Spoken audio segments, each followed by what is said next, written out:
Start. Punjab एवं Haryana high court ने अग्रिम जमानत के एक मामले में सुप्रीम कोर्ट के आदेश का पालन नहीं करने पर लुधियाना जिला अदालत के अतिरिक्त सत्र न्यायाधीश को निबंध लिखने के लिए कहा है। हाई कोर्ट की तरफ से न्यायाधीश को यह आदेश दिया गया है कि वे 30 दिन के अंदर सुप्रीम कोर्ट के अग्रिम जमानत से संबंधित 10 आदेश पढ़कर उस पर एक निबंध तैयार करके उसे चंडीगढ़ की न्यायिक अकादमी के निदेशक को सौंपे। दरअसल पूरा मामला अग्रिम जमानत से जुड़ा हुआ है।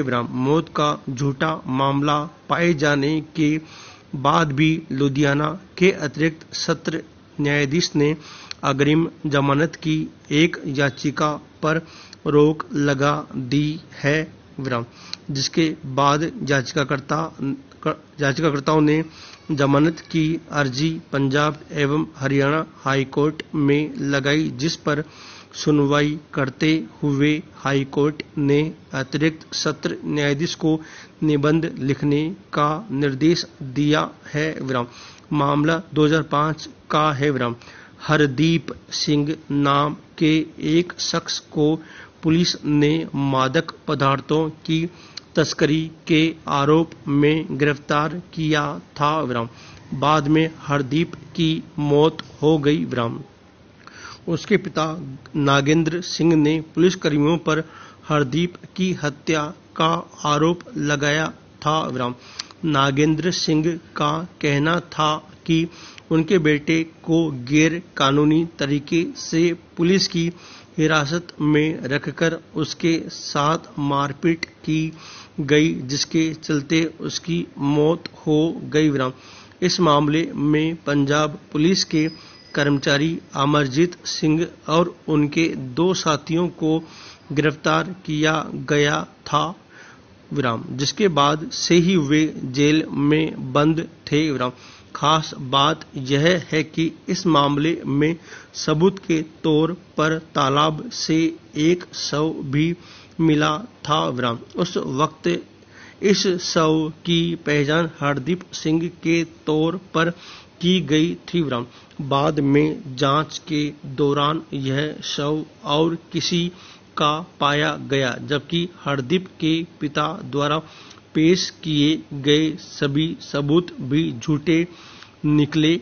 इसके बाद भी अतिरिक्त सत्र न्यायाधीश ने अमरजीत सिंह और उनके 2 साथियों की जमानत याचिका खारिज कर दी।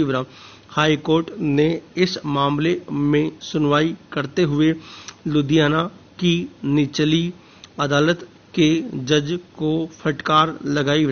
हाई कोर्ट ने पुलिसकर्मियों पर झूठा मामला दर्ज करवाने के आरोप में हरदीप सिंह के पिता नागेंद्र सिंह पर 2 लाख रुपये का जुर्माना भी लगाया, जबकि इस मामले में झूठी गवाही देने वाले एक शख्स पर भी 50,000 का जुर्माना लगाया गया। अग्रिम जमानत याचिका के इस मामले पर सारे सबूत झूठे पाए जाने के बाद भी याचिकाकर्ताओं को जमानत न दिए जाने के मामले में हाई कोर्ट ने लुधियाना के अतिरिक्त सत्र न्यायाधीश के खिलाफ सख्त टिप्पणी भी की। हाई कोर्ट की तरफ से कहा गया कि जुडिशियल अकादमियों में लगातार प्रशिक्षण दिए जाने के बाद भी न्यायाधीश अपनी शक्तियों का सही इस्तेमाल नहीं करते हैं, जिससे सुप्रीम कोर्ट की विभिन्न व्यवस्थाओं की भी अनदेखी होती है। उच्च न्यायालय से आशय आम तौर पर किसी देश या राज्य की वरिष्ठ अदालत से है। कुछ देशों में यह उच्चतम न्यायालय है, उदाहरण के लिए ऑस्ट्रेलिया। दूसरों में यह न्यायालय के पदानुक्रम में निम्नतर स्थित है, उदाहरण के लिए इंग्लैंड और भारत। ऐसी अदालत में न्यायाधीश के रूप में अध्यक्षता करने वाले व्यक्ति को उच्च न्यायालय का न्यायाधीश कहा जा सकता है। विराम। संविधान के अनुच्छेद 214 से 237 तक में राज्य की न्यायपालिका का उल्लेख है। विराम। संविधान का अनुच्छेद 214 यह बतलाता है कि प्रत्येक राज्य में एक न्यायालय होगा और अनुच्छेद 215 के अनुसार प्रत्येक उच्च न्यायालय अभिलेख न्यायालय होगा। विराम। उसे अपने अपमान के लिए दंड देने की शक्ति के साथ साथ अभिलेख न्यायालय की सभी शक्तियां प्राप्त होगी। विराम। संविधान के 216वें अनुच्छेद के अनुसार राष्ट्रपति आवश्यकता अनुसार प्रत्येक उच्च न्यायालय के न्यायाधीशों की संख्या निर्धारित करता है। विराम। जिनमें एक मुख्य न्यायाधीश होता है। विराम। राष्ट्रपति सर्वोच्च न्यायालय के मुख्य न्यायाधीश तथा संबंधित राज्य के राज्यपाल के परामर्श से उच्च न्यायालय के मुख्य न्यायाधीश की नियुक्ति करता है। विराम। अन्य न्यायाधीशों की नियुक्ति करते समय राष्ट्रपति सर्वोच्च न्यायालय के मुख्य न्यायाधीश संबंधित राज्य के राज्यपाल और उच्च न्यायालय के मुख्य न्यायाधीश से सम्मति लेता है। विराम। अनुच्छेद 217 उच्च न्यायालय के न्यायाधीशों की नियुक्ति से संबंधित है। विराम।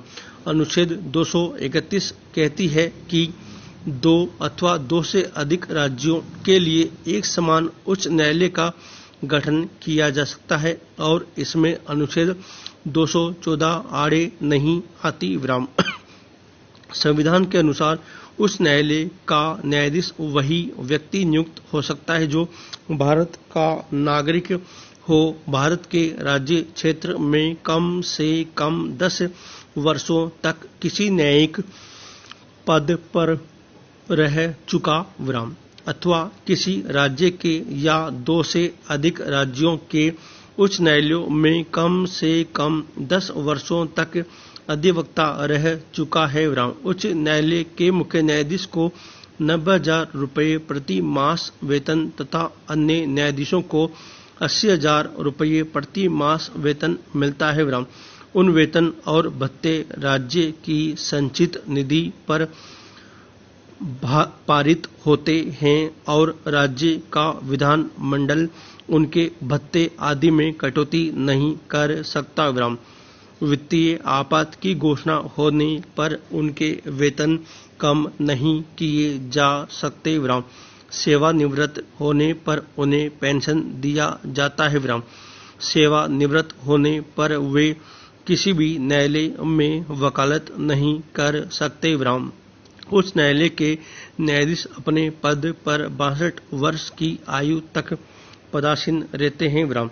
संविधान में यह उपबंध है कि उच्च न्यायालय का कोई भी न्यायाधीश तब तक अपने पद से हटाया नहीं जा सकता जब तक संसद के दोनों सदन उस पर सिद्ध कदाचार अथवा अक्षमता का आरोप लगाकर उपस्थित और मतदान करने वाले सदस्यों के 2/3 बहुमत से और समस्त संख्या के बहुमत से इस हेतु उसी अधिवेशन में एक प्रस्ताव पास करके राष्ट्रपति के पास न भेज दे। विराम। ऐसा प्रस्ताव पारित हो जाने पर राष्ट्रपति के आदेश से न्यायाधीश पदच्युत किए जा सकते हैं। विराम। उच्च न्यायालय के न्यायाधीश त्याग पत्र द्वारा भी पद त्याग कर सकते हैं। विराम। राज्य का सबसे बड़ा न्यायालय उच्च न्यायालय ही है। विराम। उच्च न्यायालय के अधिकार क्षेत्र को हम निम्नलिखित शीर्षकों के अंतर्गत रख सकते हैं। विराम। उच्च न्यायालय को दीवानी और फौजदारी दोनों ही प्रकार के मामलों विशेष रूप से अपने स्थानीय क्षेत्र के लिए प्राथमिक अधिकार क्षेत्र मिले हैं। विराम। वे सभी दीवानी मुकदमे जिन्हें डिस्ट्रिक्ट कोर्ट्स नहीं सुन सकते उच्च न्यायालय में ही प्रारंभ होते हैं और उसी प्रकार से फौजदारी के वे सभी मुकदमे जिनकी सुनवाई अन्य स्थानों पूर्ण। विराम।